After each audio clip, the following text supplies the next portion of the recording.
시작. 여호와 우리 주여, 주의 이름이 온 땅에 어찌 그리 아름다운지요, 주의 영광을 하늘 위에 두셨나이다. 시편 8편 1절 말씀입니다. 잠시 기도하겠습니다.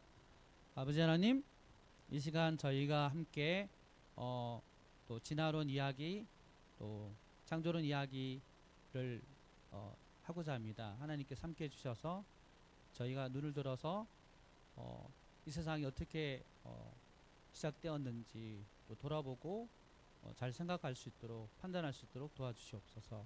예수님 이름으로 기도합니다. 아멘. 네. 여러분 그림 좋아하시나요? 네? 그림에 혹시 조예가 있으신 분 있어요? 혹시 이 그림에 대해서 아시는 분 있어요? 네? 누가 그렸을까요? 네. 맞아요. 고갱이에요. 네. 자, 이 그림은 폴 고갱의 대표작입니다. 우리는 어디서 와서 어디로 가는가라는 작품입니다. 1897년 작품입니다. 미국 보스턴 미술관에서 소장하고 있어요. 자, 우리는 어디서 와서 어디로 가는가, 이게 저희가 나이가 들면 이런 질문을 하게 됩니다. 어렸을 때는 그런 질문을 잘 안 해요. 그냥 세상에 태어났으니까 그냥 재밌게 살아야겠다, 즐겁게 살아야겠다, 열심히 살아야겠다, 이렇게 살다가 이제 한 대학생쯤 되면, 혹은 좀 먼저 일찍 철든 사람은 좀 더 일찍 생각합니다. 나는 어디서 왔을까? 그렇게 질문을 하게 됩니다. 예. 그런 질문에 대해서 철학자들 그리고 과학자들이 많은 그 질문을 하고 답을 냈었어요. 예. 그래서 오늘은 그 가운데서 생명의 기원에 대한 얘기를 한번 저희가 한번 더듬어 보려고 합니다. 자, 영상을 한번 준비해 봤어요. 한번 같이 봅시다. 생명은 어떻게 시작되었을까요? 사람들은 생명의 시작을 궁금해합니다. 고대의 사람들은 생명이 저절로 생겨난다고 생각했습니다. 그리스의 철학자 아리스토텔레스는 생명이 저절로 생겨난다고 하는 자연 발생설을 처음으로 주장했습니다. 자연 발생설의 예는 이렇습니다. 포도 껍질을 방치하면 초파리가, 벼룩은 먼지에서, 구더기는 썩은 고기에서, 개구리는 연못가의 돌에서 자연적으로 발생한다. 생물들은 무생물로부터 환경만 맞으면 자연적으로 발생한다고 주장하는 이론입니다. 아리스토텔레스는 모든 곳에 생명의 씨앗이 있고 주변 환경에 맞춰서 생장하여 생물의 형태가 된다고 했습니다. 자연 발생설의 근거로 삼았던 가장 유명한 실험 중에 벨기에의 연금술사 얀 바프티스트 판 헬몬트의 쥐 자연 발생 실험이 있는데, 이 실험은 다음과 같습니다. 밀 나달과 땀으로 더러워진 셔츠에 기름과 우유를 적셔서 항아리에 넣어 21일이 지난 결과 쥐가 자연 발생한다는 실험이었습니다. 아무리 생각해도 우습지요. 다른 사람들도 같은 마음이었나 봅니다. 이후 사람들은 자연 발생설에 대해 의구심을 품기 시작했고, 자연 발생설을 부정하기 위한 실험을 하기 시작했습니다. 대표적인 실험 중 하나는 1665년 프란체스코 레디의 생선을 이용한 실험이었습니다. 두 개의 병에 각각 생선을 넣고 한쪽 병은 방치하고 한쪽 병은 천으로 덮어서 막았습니다. 그냥 놔둔 병은 날벌레가 꼬이지만 천으로 덮은 병에는 날벌레가 꼬이지 않았습니다. 이것으로 날벌레가 서식할 만한 환경을 뚜껑으로 막으면 날벌레가 알을 낳지 못해서 생겨나지 않는다라는 주장으로 자연 발생설이 부정되는 듯 했습니다. 그러나 문제는 생선의 기생충이었습니다. 생선 기생충은 이미 생선 안에 들어있었던 것이므로 뚜껑을 막아도 번식 가능했던 것이었습니다. 이것에 대해 전혀 몰랐던 레디는 결국 기생충은 자연 발생한다라고 인정해버리고 말았습니다. 자연 발생설을 반대하는 사람들은 이번에는 고깃국을 완전 멸균해서 밀봉했습니다. 그러자 미생물이 생기지 않았습니다. 이걸 보고 자연 발생설을 지지하는 사람들은 생명이 자연 발생하는데 꼭 필요한 공기가 들어가지 못해서다라고 반박했습니다. 자연 발생설은 이렇게 견고해져 갔습니다. 그러나 1861년 한 실험으로 자연 발생설은 더 이상 살아남지 못했습니다. 루이 파스테르의 그 유명한 백조목 플라스크 실험입니다. 파스테르의 백조목 플라스크 실험은 이렇습니다. 고깃집을 플라스크에 넣고 플라스크 목 부분을 열 처리하여 S자로 구부립니다.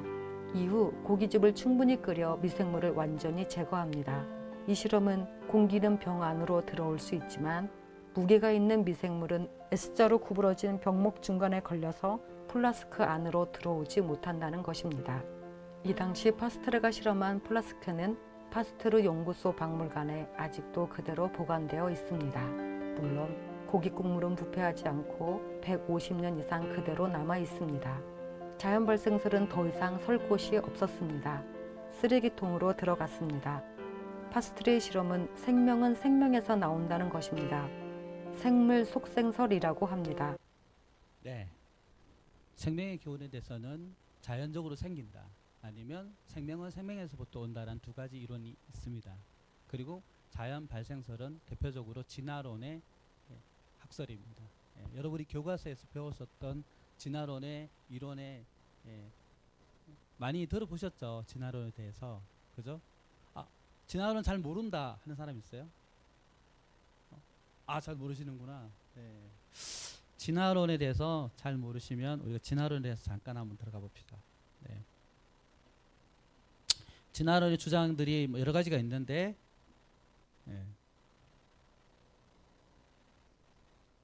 무슨 얘기를 하는지 진화는 들어봅시다. 돌연변이에서 출발합니다. 새로운 유전자가 생기지 않는다면 그 모습 그대로이기 때문이지요.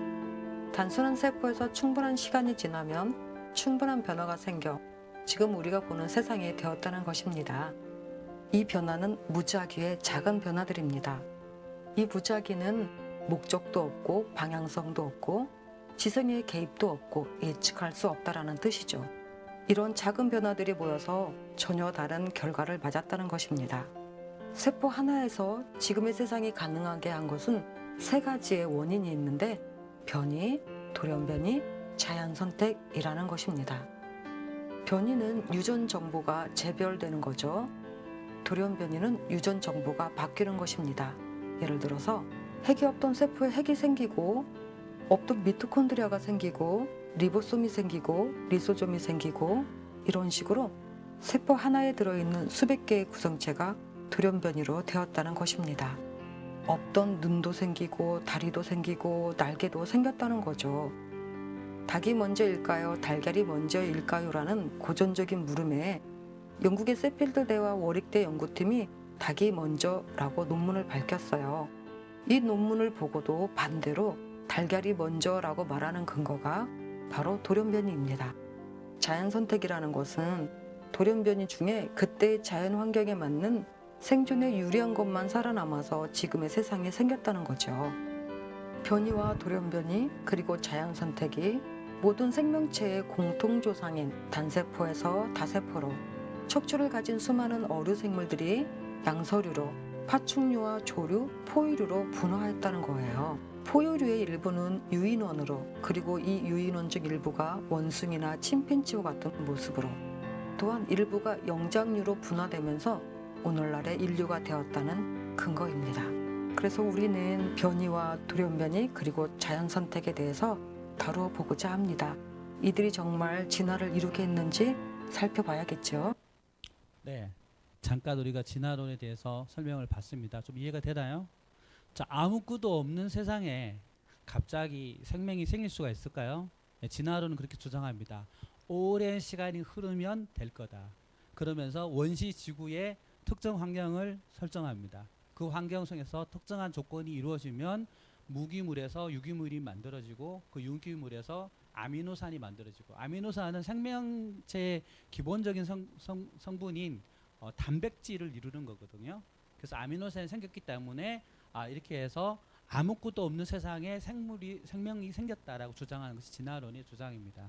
네, 그렇게 해서 다세포 생물이 되고 다세포 생물이 또 뭐 어류부터 양서류, 뭐 조류, 파충류, 포유류 그렇게 해서 진화했다라는 게 진화론의 이론입니다.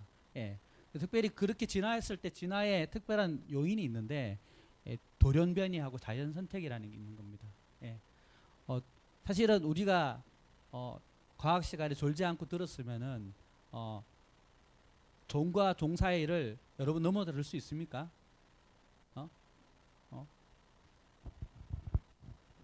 하나만 더 질문 드릴게요. 사자하고 고양이는 같은 과일까요? 다른 과일까요?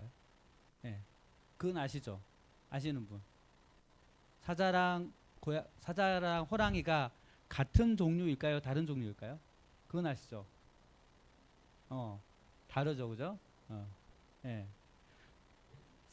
그래서 사자랑 호랑이가 교배를 하면 라이그가 생기는데, 그 라이그가 그 뒤에 후손을 남길 수 있을까요, 없을까요? 못 남깁니다. 예. 어떻게 보면 그런 게 돌연변이인 거거든요. 사실은 어떤 한 종류의 그런 어떤 생물이 갑자기 돌연변이를 일으키면 이게 우성으로 되는 게 아니라 열성으로 됩니다. 예, 그리고 이게 후손을 못 남겨요. 예, 그래서 그게 생물학적으로 발견된 사실에 의하면 이 진화론의 이 이론이 구멍이 있는 것을 우리는 알 수 있습니다. 그거는 좀 이따가 다뤄볼게요.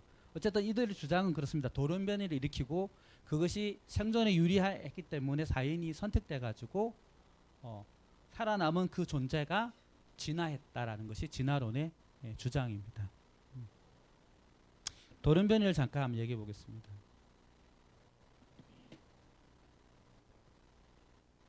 돌연변이의 실상을 잠깐 생물이 얘기해 보겠습니다. 진화하기 위해서는 돌연변이가 필요하다고 하지요.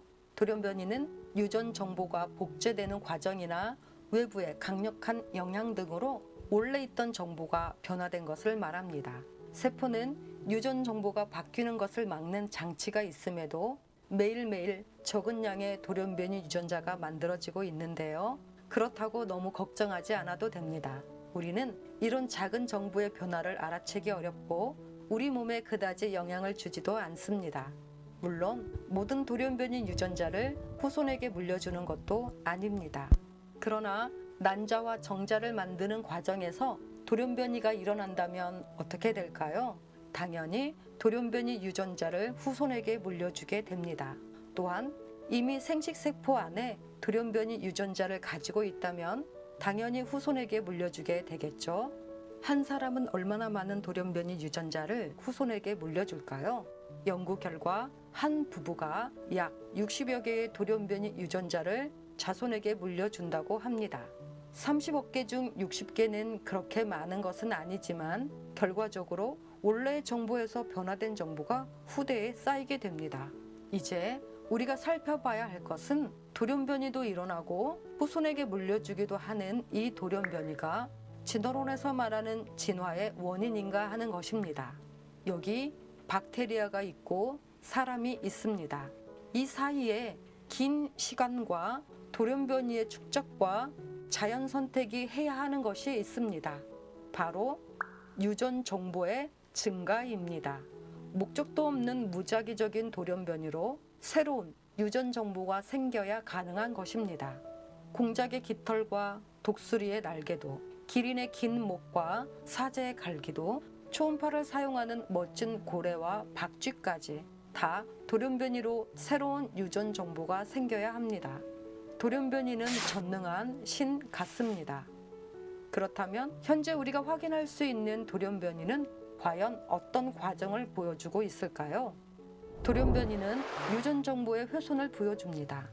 유전학자들은 인위적으로 돌연변이가 많이 일어나도록 했습니다. 초파리 600세대를 강력한 방사선에 노출시키기도 하고 박테리아 4만 세대를 가지고 실험하기도 하였습니다.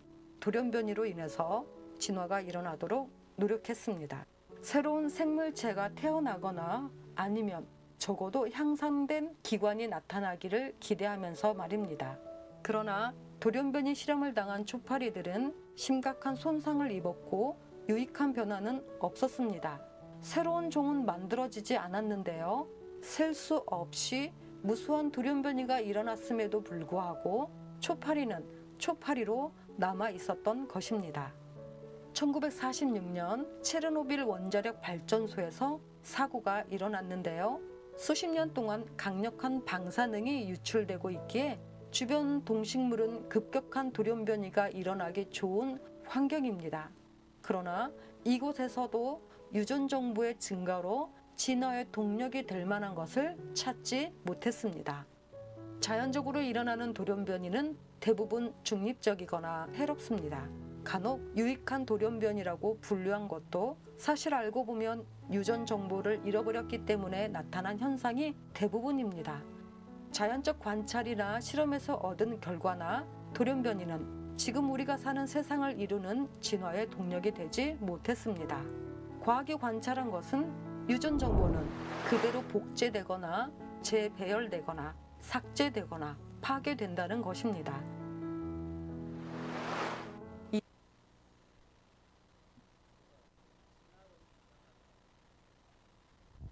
핵심적인 그런 내용 중에 하나가 진화의 그런 원인이 되는 것이 돌연변이로 인해서 자연 선택에 의해서 진화가 된다고 하는데 돌연변이로 해서는 유전 정보가 훼손되고 이것이 진화를 이룰 수 있는 요인이 될 수 없다는 게 생물학적인 그런 발견인 거죠.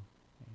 그래서 우리가 진화론을 처음 듣는 사람도 있는 것 같고 그리고 들어봤는데 잘 모르는 사람도 있는 것 같은데 진화론의 주장 핵심 주장입니다. 그리고 이것이 생물학적으로 그게 아니다라는 것이 이제 알려지고 있는 거죠.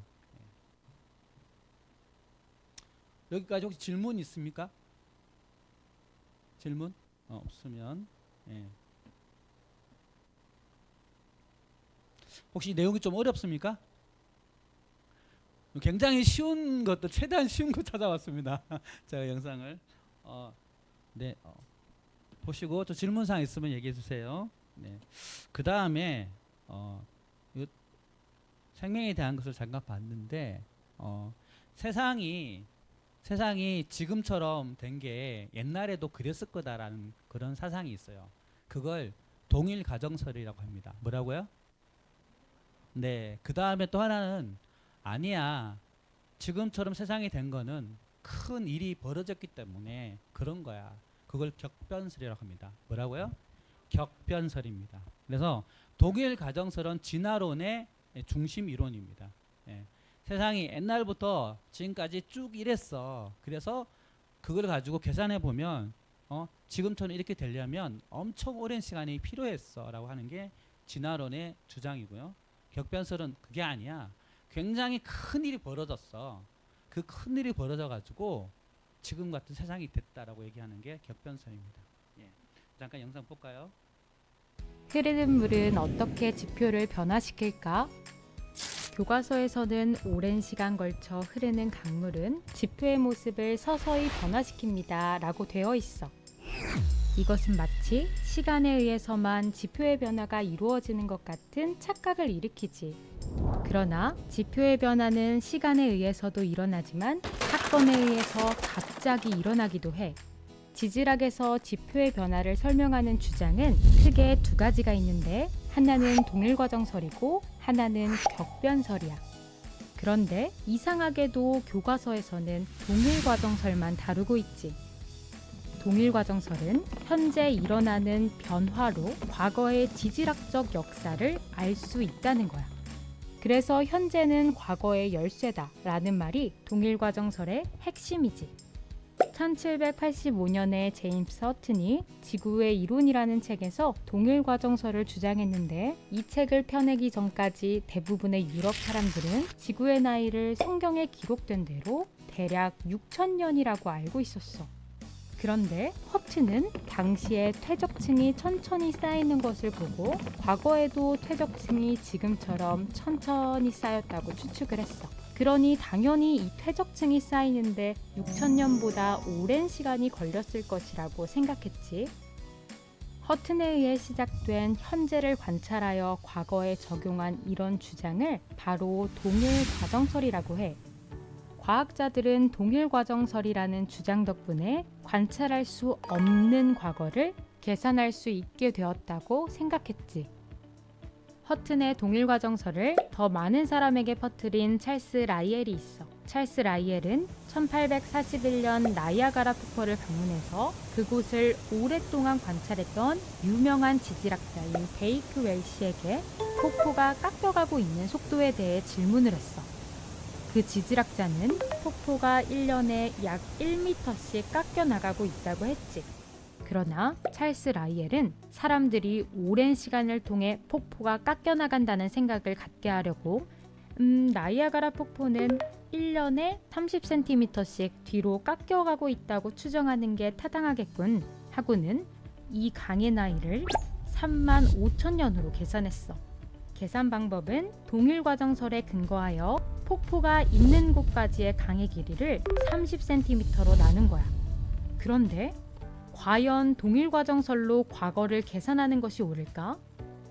오랜 시간에 걸쳐 만들어진다고 알려진 선상지라는 것이 있어. 선상지는 강에 의해 운반된 자갈, 모래 등의 물질이 산 아래의 평평한 곳을 만나 쌓여서 생긴 부채 모양의 지형을 말해.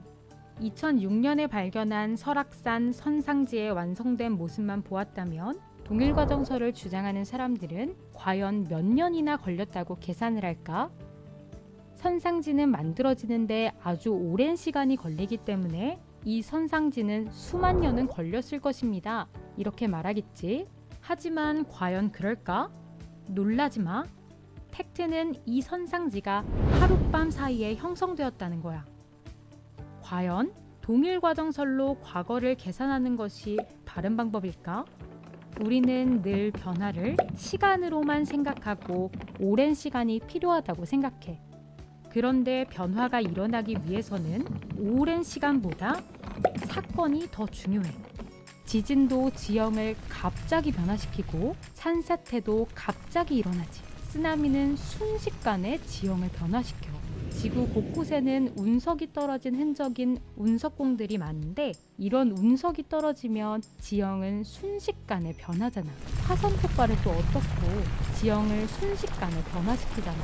이 섬은 화산 폭발로 순식간에 생겨난 섬이야. 호주의 자랑이었던 12사도 바위는 오랜 시간이 아니라 순식간에 사라져버렸어. 이렇게 지형이 사건에 의해 갑자기 변한다고 생각하는 것을 격변설이라고 해. 나이아가라 폭포는 지금과 동일한 속도로만 침식된 것일까? 과연 큰 사건은 없었다고 확신할 수 있을까?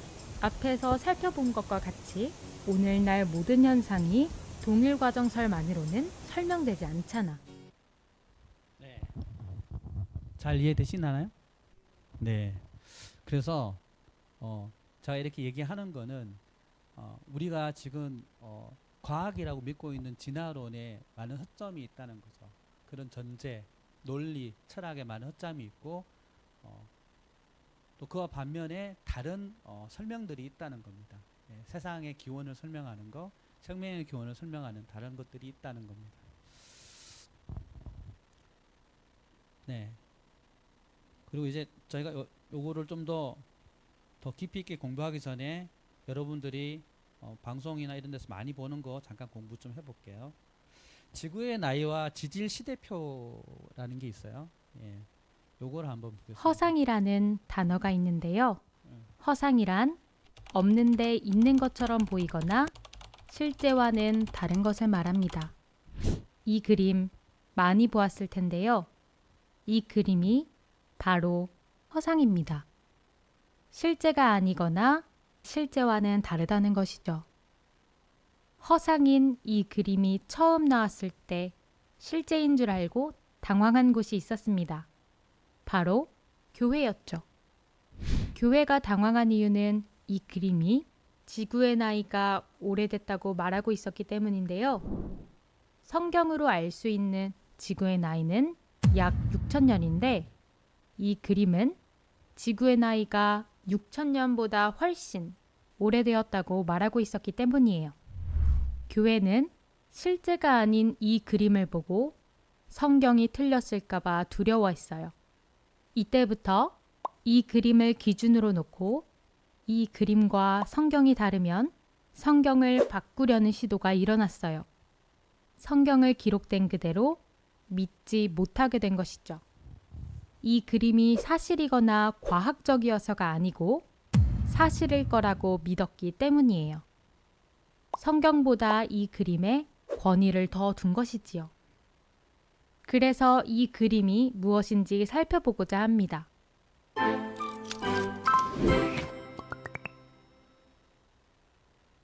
이 그림의 이름은 지질주상도입니다.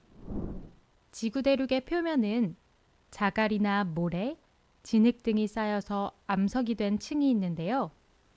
지구 대륙의 약 75%가 이런 지층으로 되어 있습니다.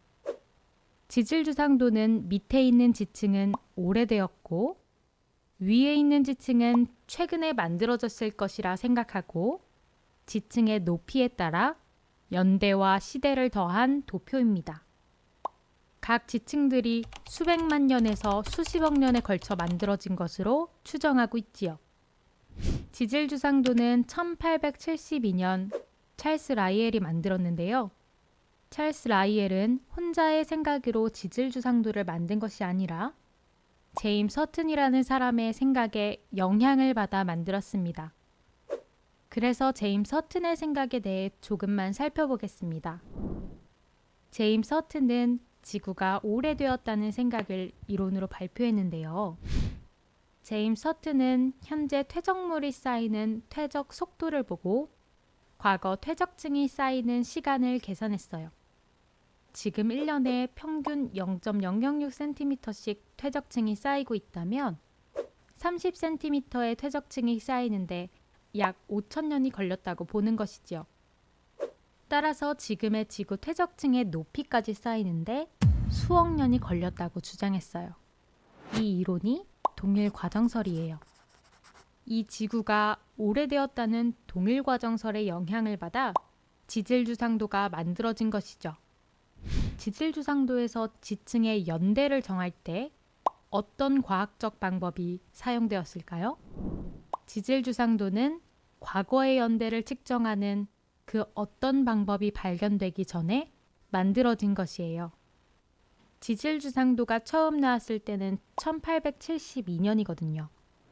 화석이나 지층의 연대를 측정하는 방사성 동위원소 연대 측정법은 X선이 먼저 발견되어야 하는데 X선은 1895년 렌트겐에 의해 발견되었고 방사성 연대 측정법은 1903년 이후 연구되기 시작했어요.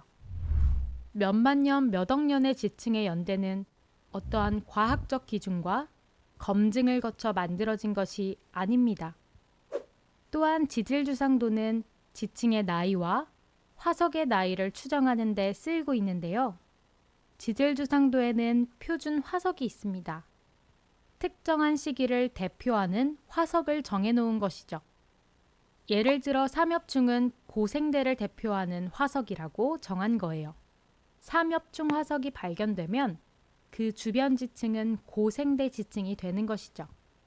공룡화석은 중생대를 대표하는 화석이라고 해요.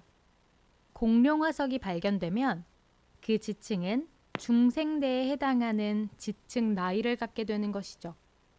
화석의 나이는 지층으로 정하고 지층의 나이는 화석으로 정하는 오류를 범하도록 하는 주범이 지질주상도입니다. 그렇다면 지질주상도의 순서대로 화석이 발견될까요? 그것도 아니에요. 점진적 진화를 보여주는 화석이 순서대로 들어있는 지층은 발견된 적이 없습니다. 화석은 생물이 자기가 살고 있던 곳에서 갑작스럽게 매몰된 환경을 보여주거나 진화의 순서와 상관없이 발견되고 있습니다. 공룡과 사람 발자국이 함께 있는 화석이 발견되기도 하고 공룡이 출현하기도 전인 지층에서 완전한 포유류 화석이 발견되고 있어요. 여기저기 널려있는 화석을 진화되었을 것이라는 믿음을 가지고 진화론의 순서대로 모아놓았을 뿐이에요. 진화의 순서대로 진화의 과정을 보여주는 화석이 들어있는 지층은 없습니다. 또한 지층들은 항상 지질주상도의 순서대로 존재하지도 않습니다. 지구의 퇴적층들은 지질주상도에서 말하는 12지층이 아닌 보통 2개에서 8개 정도의 부분적인 퇴적층들을 가지고 있어요. 500군데 이상의 지역에서는 지층 순서가 뒤바뀐 채로 발견되고 있지요. 스위스의 글라루스 단층은 가장 젊은 신생대 에오세 지층이 맨 아래에 있고 그 위에 중생대 쥐라기 지층이 있고요. 맨 위에 가장 오래된 고생대 페름기 지층이 놓여 있어요. 세 지층이 완전히 역순으로 놓여 있는 것이죠. 이렇게 순서가 뒤바뀐 지층이 많이 발견된다는 것은 지층들이 오랜 시간 서서히 만들어졌다는 동일과정설로는 설명할 수 없습니다. 진화론에서는 역순으로 되어 있는 지층을 보고 젊은 지층이 미끄러져 오래된 지층 밑으로 들어갔다고 주장하는데요. 거대한 지층이 미끄러져 들어갔다는 우스꽝스러운 설명을 뒷받침할 증거는 어디에도 없습니다. 그러나 전 지구적 대홍수와 같은 격변으로 지층이 순식간에 만들어졌을 경우 지층의 순서가 뒤바뀐 현상들은 무리 없이 설명되지요. 현재의 지질학에서도 격변설이 인정받고 있는 추세입니다. 이번 영상은 지질주상도에 대해 살펴봤는데요. 지질주상도는 동일과정설을 기초로 진화론적 신념이 만들어낸 허구입니다. 네, 우리 지금 이 시간에 뭘 배웠죠? 지질 주상도라는 걸 배웠죠. 예, 여러분 이 영상 보면서 반가웠던 그런 것도 있어요? 많이 들어봤던 그런 명칭들이 있었나요? 뭐였죠? 안 들려 잘. 고생대, 예, 신생대. 우리 혹시 학생들 공룡 좋아하나요? 안 좋아하네요. 그렇죠. 예. 쥐라기, 공룡 이런 거 보면은 반짝반짝하고 되게 재밌게 봤던 그런 기억이 나는데 여러분들은 안 그런가요? 자, 중생대를 대표하는 동물이 뭐라고요? 공룡이라고 했죠. 그리고 고생대를 대표하는 동물이 뭐였다고? 증거되는 화석이 뭐라고 그랬어요? 삼엽충이라고 했습니다. 그죠? 근데 알고 봤더니 그 12개의 지층들이 순서대로 되어 있는 것은 거의 찾을 수가 없고 2개에서 8개 지층이 있고 심지어는 그 순서가 거꾸로 되어 있는 그런 지층도 발견됐다는 거죠. 그리고 여기서 중요한 건 뭐냐면 지층을 정해놓고 순서대로 딱 정해놓고 진화로 순서대로 정해놓고 요거는 무슨 시대, 요거는 무슨 시대 했는데 끼워 맞추기를 한 거죠. 그래서 중생대라는 그런 지층에서 공룡이 발견되면은 이건 중생대라고 하는 게 어떤 그 기준점이 있는 게 아니라 공룡이 발견되면 여기는 중생대 지층이야. 그리고 중생대 지층에는 공룡이 있어. 이런 식으로 서로 어떤 기준이 있는 게 아니라 끼워 맞추기 식으로 이 지질학적으로 설명이 됐다는 겁니다. 예. 그렇게 말씀드릴 수 있겠습니다. 혹시 여기까지 혹시 질문 있습니까? 많이 지루하죠. 자, 제가 하나만 더 하겠습니다. 자, 우리가 아까 그 봤을 때 지질 주상도를 그거 만들기 전에 5대 그 시간을 측정하는 그런 기준이 아직 발견되기 전이라고 얘기했잖아요. 그래서 그 중에서 가장 대표적인 어떤 측정법이 방사성 동위원소 연대 측정법입니다. 그걸 잠깐 말씀드리겠습니다. 예. 지구의 나이가 얼마나 되었냐고 질문한다면 대부분의 사람은 46억 년이 되었다고 답을 합니다. 왜냐하면 과학이 그렇게 답하기 때문인데요. 더 정확히는 일부 과학자가 지구가 46억 년 되었다고 해석했기 때문입니다. 지구가 46억 년이 되었다는 것을 부정한다면 과학을 부정하는 사람이라는 비난을 받을 것입니다. 그러나 진실을 알게 된다면 누가 비난받아야 하는지 생각이 달라질 것입니다. 그동안 우리는 어떤 과정으로 지구의 나이가 46억 년이 되었는지 자세히 알지 못합니다. 교과서에서 그렇게 가르치고 권위 있는 과학자가 주장하고 있기 때문에 우리는 그렇게 믿고 따릅니다. 이제는 묻고 따져보고 점검해보고자 합니다.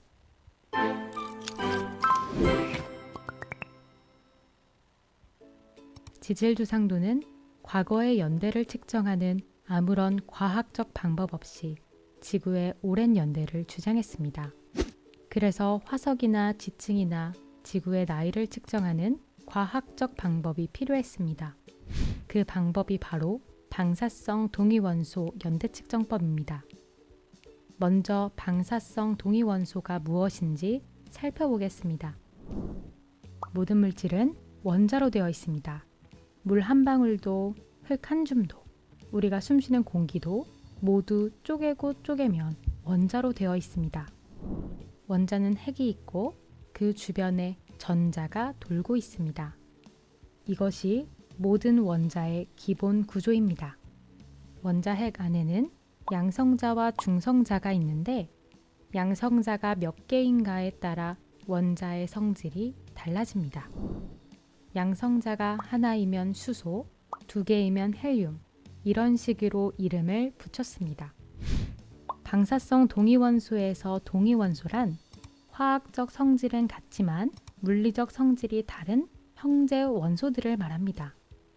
수소는 3가지의 동위원소가 있습니다.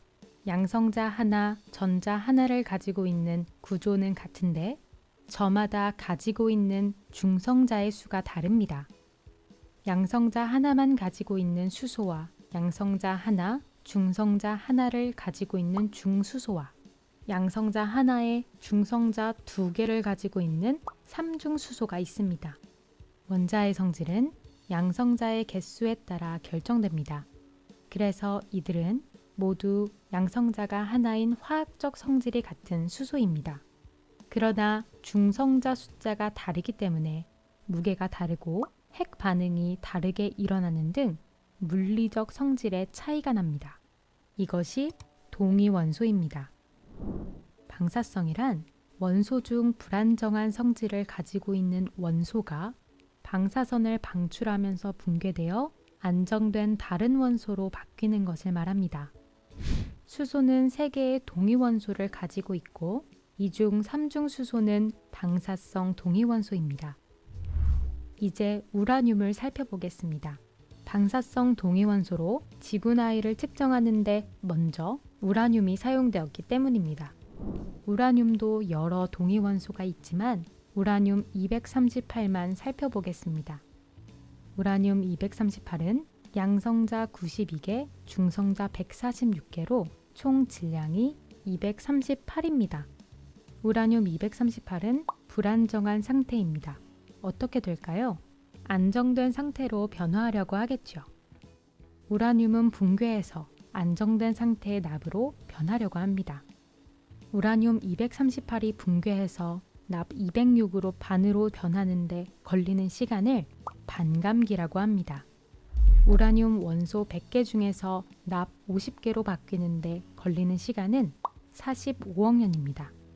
또 45억 년이 지나면 우라늄이 25개 남고 납이 75개가 되는 것입니다. 이것은 반감기가 2번 지난 것입니다. 우라늄의 반감기 측정은 45억 년 동안 관찰한 것이 아니고 일정한 기간 변하는 양을 보고 비율로 계산한 것이죠. 이러한 반감기를 이용해 우라늄이 들어있는 광물질을 가지고 그 안에 들어있는 우라늄의 양과 납의 양으로 이 광물질이 얼마나 오래되었나 알 수 있다는 원리입니다. 이러한 원리를 가지고 우라늄이 들어있는 광물질을 보았습니다. 현재 우라늄 광산에서 확인되는 것은 우라늄과 납이 50%씩입니다. 그러면 반감기가 한 번 지나갔다고 생각할 수 있겠죠. 이 광물의 나이가 45억 년이 된 것으로 추정할 수 있습니다.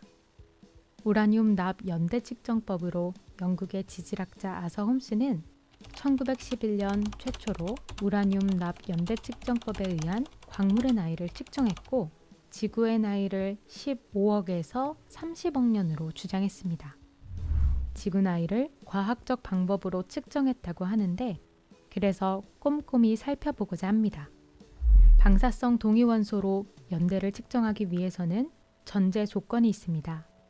첫째, 초기 조건을 알아야 합니다. 광물이 만들어졌을 초기에 우라늄이 100%였는지 50%였는지 전혀 알지 못한다는 것입니다. 처음부터 우라늄과 납이 각각 50%씩 있었다면 이 광물은 만들어진 지 얼마 되지 않았다는 것이 됩니다. 둘째, 반감기 조건을 알아야 합니다.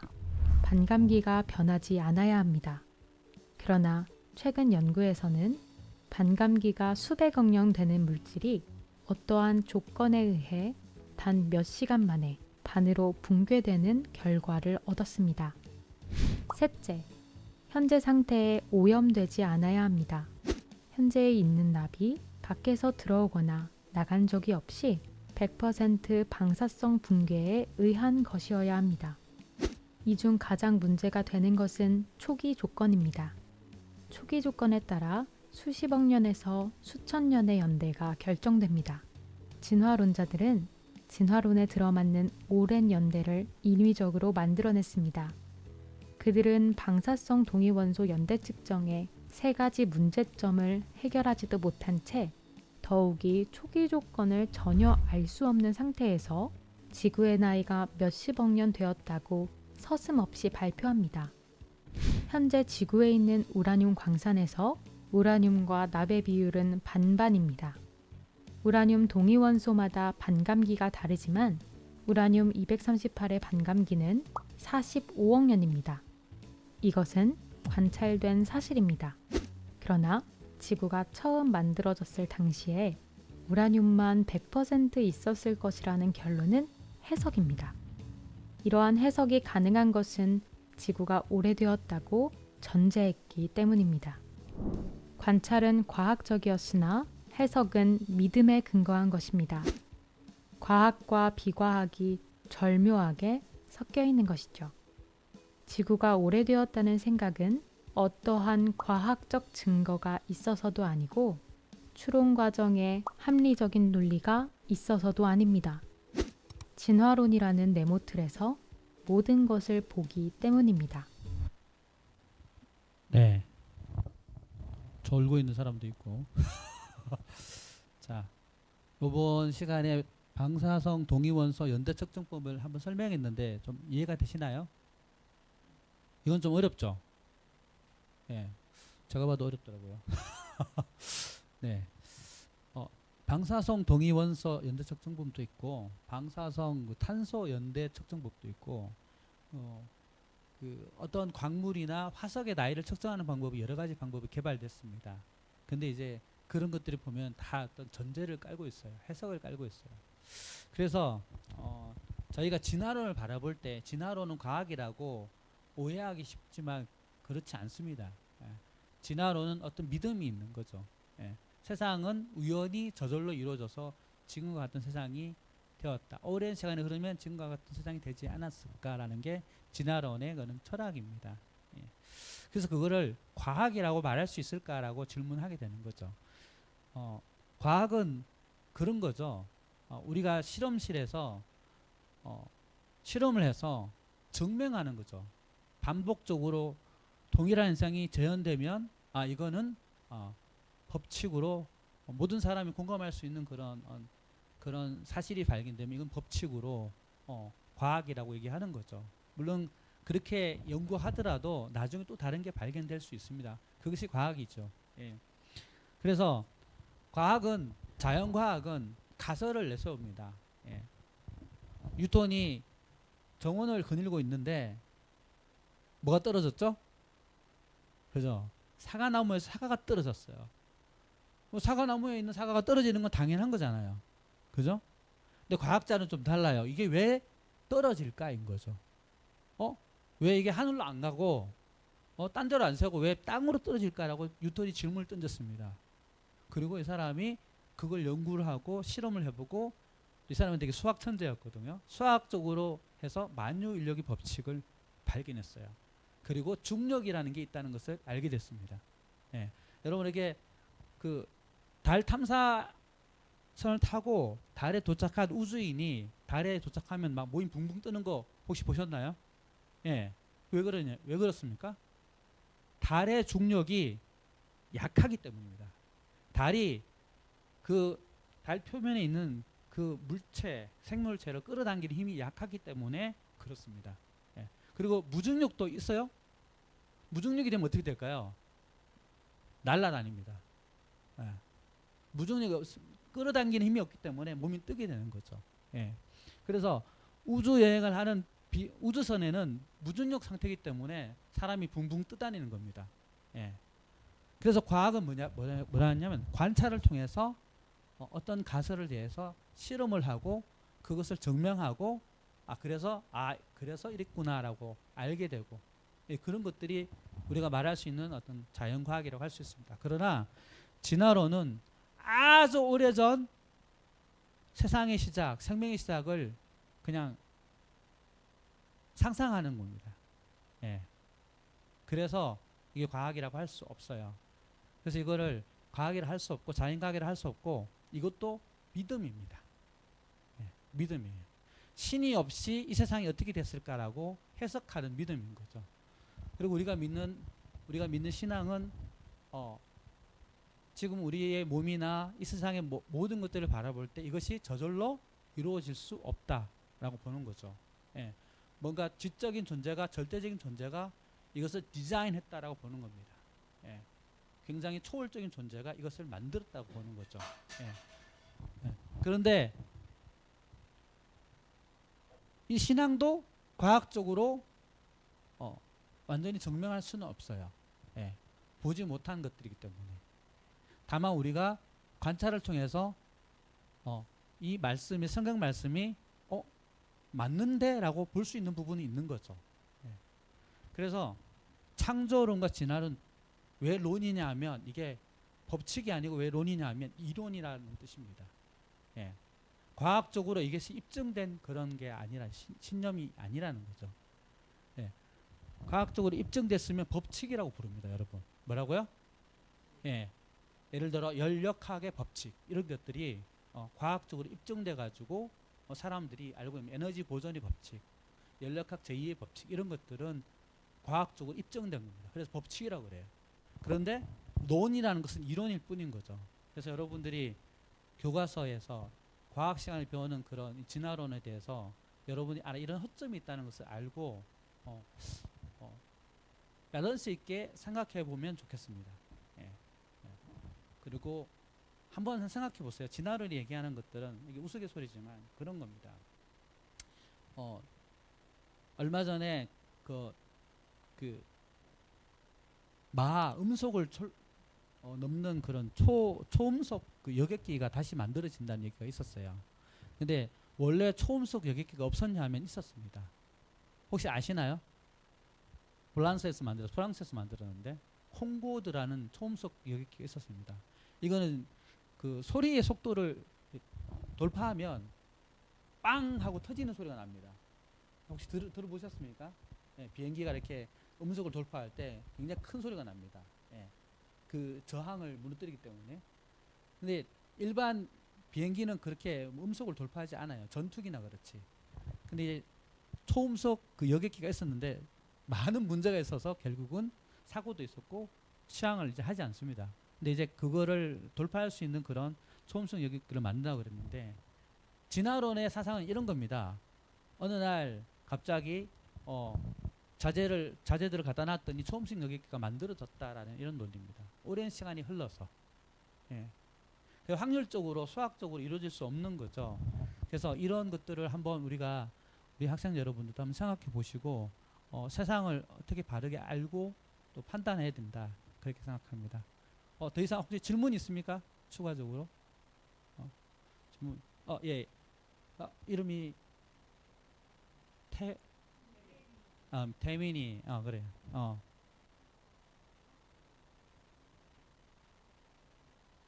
네네.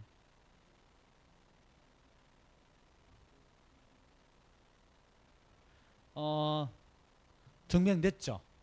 원자 폭탄은 상대성 이론으로 증명됐죠. 예. 이거는 나중에 한번 좀 추가적으로 더 얘기를 해야겠는데 그런 부분들은 증명됐습니다.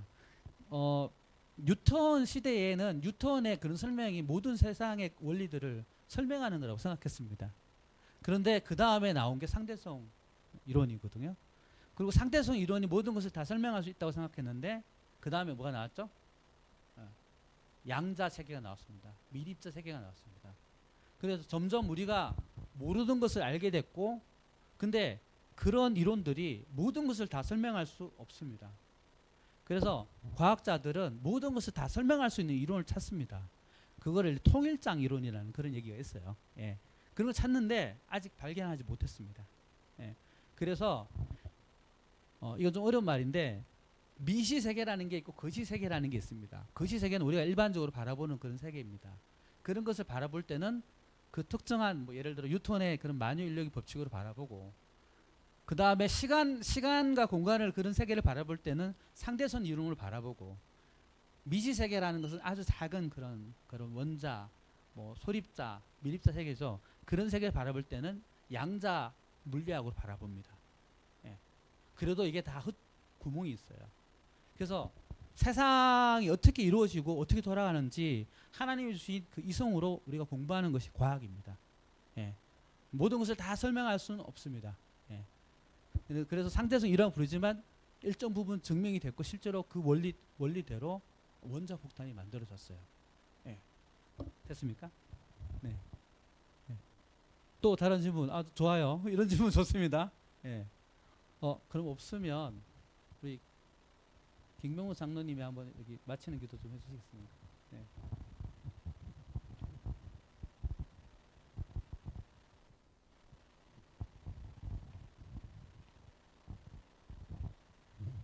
기도하겠습니다. 하늘에 계신 아버지 하나님, 창조와 진화 속에서 방황하는 우리 아이들에게 좋은 말씀을 저희들이 들을 수 있도록 인도하여 주셔서 감사합니다.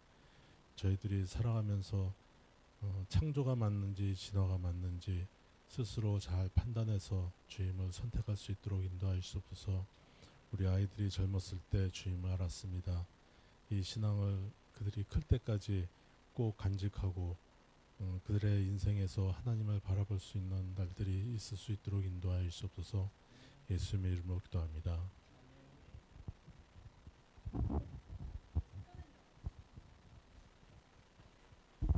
저기 10,000원짜리 상품권 드리겠습니다. 우리 한번 오늘 배웠던 것들 중에서 나 이거 정말 몰랐는데 알게 됐어요 라고 이렇게 느낌 봐 대답할 사람. 다 알고 있었어요? 다 알고 있었어?